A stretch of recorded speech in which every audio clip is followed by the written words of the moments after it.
protect your fundamental human rights.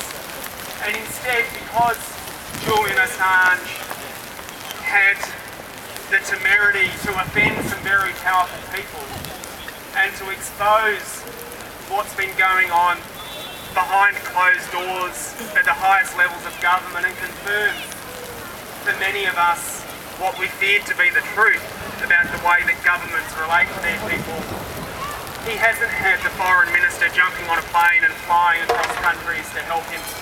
And he hasn't had the Prime Minister picking up the phone and calling counterparts and urging for his assistance. Instead, he's faced people at the highest levels in this country threatening to cancel his passport. He's faced people, the Prime Minister even saying he's committed an illegal act, something that the Australian Federal Police even investigated and said wasn't the case. And he's faced senior political figures in the United States calling for him to be hunted down and calling for him to also be put on trial where he may face life imprisonment and may face the death penalty. And when that happens, it's the obligation of our government to step in and do everything they can to ensure that an Australian citizen and a journalist has their liberty and their safety and their human rights protected to the full extent of the law. And that is all we are asking today, one equal standard to apply to everyone.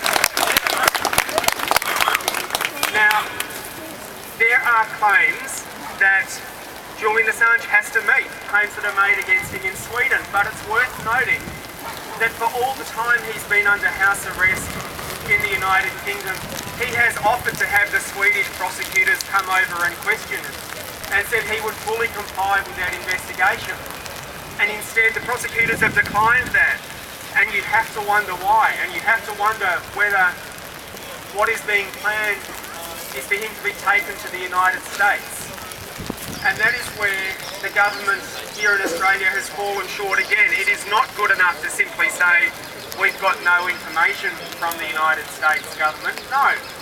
If you know that there have been calls for him to be hunted down, it is a positive obligation on the government to use the special relationship with the United States that we have to make sure that he is safe and that at any stage, once the issues in Sweden are resolved, he can come back here home safely to Australia. And until the Australian government does that, it is failing in its obligations to protect the basic rights of every one of us.